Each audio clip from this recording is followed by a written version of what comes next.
हरे कृष्ण। गणेश पुराण के अनुसार भगवान श्री गणेश हर सनातन धर्मी हिंदुओं के लिए परम सम्माननीय देवता है। भगवान श्री गणेश को प्रसन्न किए बिना कल्याण संभव नहीं। भले ही आपके इष्ट देव भगवान श्री हरि विष्णु हो या भगवान श्री शंकर या परम्बा शक्ति माँ दुर्गा हो, सभी देवी देवताओं की उपासना की निर्विघ्न संपन्नता के लिए विघ्न विनाशक श्री गणेश का स्मरण आवश्यक है। भगवान श्री गणेश की यह बड़ी अद्भुत विशेषता है कि उनका स्मरण करते ही सभी विघ्न बाधाएं दूर हो जाती हैं और सब कार्य निर्विघ्न पूर्ण हो जाते हैं। परलोक में सर्वत्र सफलता पाने का एकमात्र उपाय है कि कार्य प्रारंभ करने से पहले भगवान श्री गणेश का स्मरण पूजन अवश्य करें। समूह का पालन करने वाले परमात्मा को गणपति कहते हैं और ऐसे ही गणों के नायक गणपति के अनसुने तथ्यों को आज हम उजागर करेंगे और जानेंगे गणपति तत्व के महागणपति को।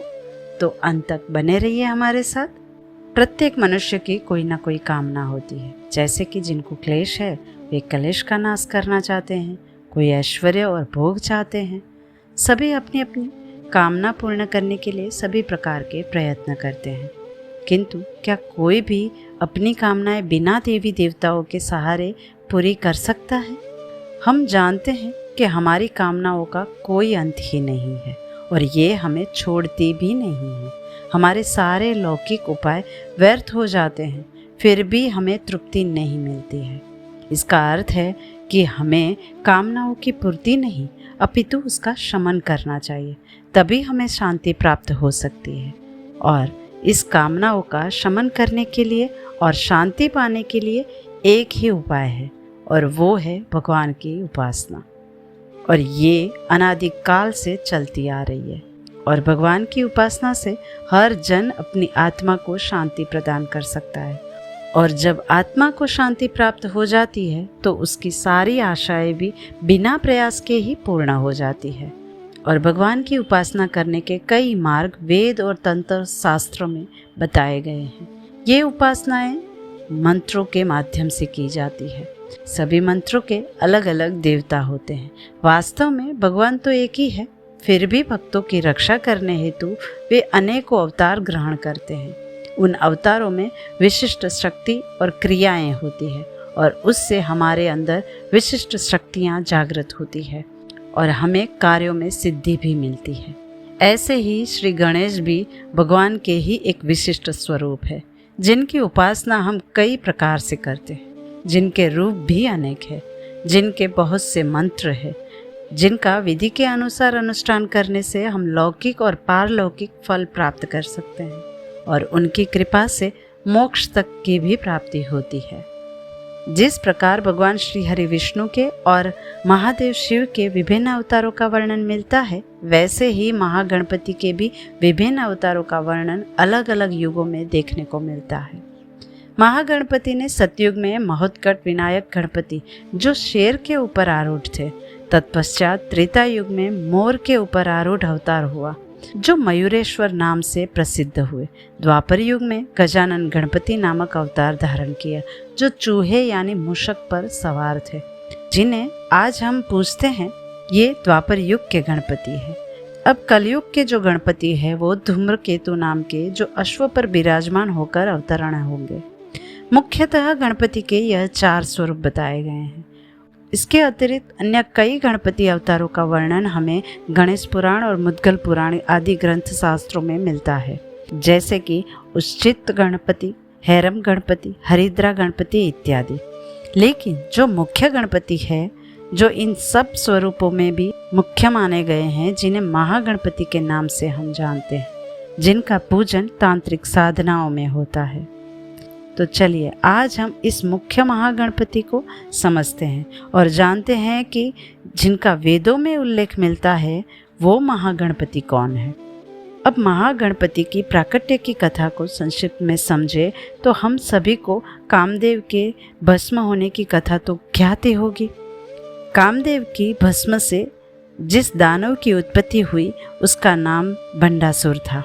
बंडासुर ने महादेव की साधना करके अजय होने का वरदान महादेव से मांग लिया। अब स्वयं त्रिदेव भी उसे हरा नहीं सकते थे। सभी भंडासुर के कारण प्रताड़ित हो गए थे। तब सभी देवताओं ने मिलकर माता के तांत्रिक स्वरूप माँ ललिता देवी को प्रकट किया, जो पहले निराकार रूप में थी, जिसे देवताओं ने अपनी साधना शक्ति और अपनी ऊर्जा से साकार स्वरूप में प्रकट किया। अब माता और भंडासुर के बीच भीषण युद्ध प्रारंभ हुआ। युद्ध में ऐसी परिस्थिति आई जब भंडासुर का आतंक बढ़ रहा था, क्योंकि माँ ललिता के साथ उनके अन्य स्वरूप भी युद्ध कर रहे थे। वे सब मिलकर युद्ध की परिस्थिति के हाल का वर्णन माता त्रिपुर सुंदरी के पास जाकर किया। तो माता ने एक सौम्य स्मित किया और इसी सौम्य स्मित से अलौकिक स्वरूप का निर्माण हुआ, और वही थे महागणपति, जो माता त्रिपुर सुंदरी के पुत्र कहे जाते हैं। इस प्रकार महागणपति का प्राकट्य हुआ, और जो हम गजानन गणपति की कथा आज तक सुनते आ रहे हैं, जिनका निर्माण माता पार्वती अपने उपटन से करती है, जिनके सिर का छेदन महादेव करते हैं और बाद में गज का सिर लगाया जाता है, लेकिन महागणपति का प्राकट्य गज के सिर के साथ ही होता है। अब जब महागणपति ने माता त्रिपुर सुंदरी को पूछा, माँ क्या आदेश है, माता ने महागणपति को सारी परिस्थिति का वर्णन किया, और महागणपति ने माता के आदेश का पालन करते हुए अपने विभिन्न विभिन्न अवतार प्रकट किए, जिसे हम अष्टविनायक कहते हैं, जो अपनी शक्तियों के साथ प्रकट हुए थे। और महागणपति और बाकी अष्टविनायक स्वरूप ने मिलकर युद्ध की परिस्थिति का मूल जानने का प्रयत्न किया। उन्होंने देखा कि सेना नगरी में यंत्र स्थापित किया गया है, और इसी यंत्र से जो ऊर्जा निकल रही थी, उसी के कारण माता की सेना का बल कम हो रहा था, और इसी यंत्र के कारण सभी को आलस्य ने घेर रखा था। जब महागणपति ने इस यंत्र को देखा तो उन्होंने अपने दांत के एक प्रहार से उस यंत्र को नष्ट कर दिया। जैसे ही विघ्न यंत्र खंडित हो गया, उसी समय ही सारी सेना की शक्ति फिर से लौट आई, और इस प्रकार भंडासुर को महागणपति ने परास्त कर दिया। ये देख माता ने महागणपति को अग्र पूजे जाने का वरदान दिया। तभी से महागणपति सभी मांगलिक कार्यों में प्रथम पूजनीय माने जाते हैं, और इसीलिए सभी मांगलिक कार्य हो या मंत्र साधना हो या तंत्र साधना हो, सब में सर्वप्रथम महागणपति की स्तुति की जाती है। बिना उनके कोई भी साधना कार्य पूर्ण नहीं मानी जाती है। अब ये हुई महागणपति की प्राकट्य की कथा। अब जानते हैं कि गणपति तंत्र में पूजनीय क्यों है। अब इसके पीछे के तंत्र विज्ञान को समझे तो महागणपति, जिन्हें मूल गणपति भी कहा जाता है, जो सर्व कार्यों में प्रथम पूजनीय है, तो ऐसा क्यों है, इसके पीछे के कारण को समझे तो हमारे शरीर में 7 चक्र आए हुए हैं, जिनमें सबसे प्रथम मूलाधार चक्र आता है, जिनके अधिष्ठाता देव गणपति माने गए हैं, और यही मूलाधार चक्र हमारे जीवन का आधार है। साथ ही आध्यात्मिक जगत में जब साधना की शुरुआत करते हो तो इस मूलाधार की साधना आवश्यक हो जाती है, क्योंकि कुंडलिनी शक्ति मूलाधार चक्र से ही ऊपर की ओर उठती है। इसीलिए मूलाधार चक्र को सर्वप्रथम जागृत करना होता है, और अगर मूलाधार चक्र को पहले जागृत ना किया जाए, यानी महागणपति की उपासना ना की जाए, तो कुंडलिनी यात्रा सुगम नहीं हो सकती है। इसीलिए अगर भौतिक जगत के माया में नहीं बंधना है तो विघ्न विनाशक विनायक का प्रथम स्मरण करें। आज हमारी दुविधा ही यही है कि हम चमत्कारों को देखकर नमस्कार करते हैं, किंतु नमस्कार करने से चमत्कार उत्पन्न होता है, ये बात हम भूल गए हैं। चमत्कार ही आध्यात्मिक शक्ति है, ये देवी देवताओं के नमस्कार और पूजन से ही सिद्ध होगा।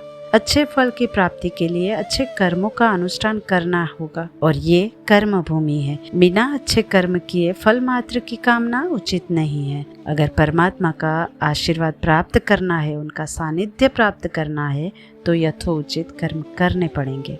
संसार में रहते हैं तो संसार आवश्यक है, और देश का गौरव अच्छे कर्म और अच्छे आचरण करने वालों पर ही अवलंबित है। बड़ी बड़ी इमारतों और अस्त्र शस्त्र की अभिवृद्धि से देश का गौरव नहीं मापा जा सकता। सदाचार, संपत्ति, सत्कर्म, अनुष्ठान, सभी में सद्भाव या मातृभाव आदि से ही देश का गौरव है।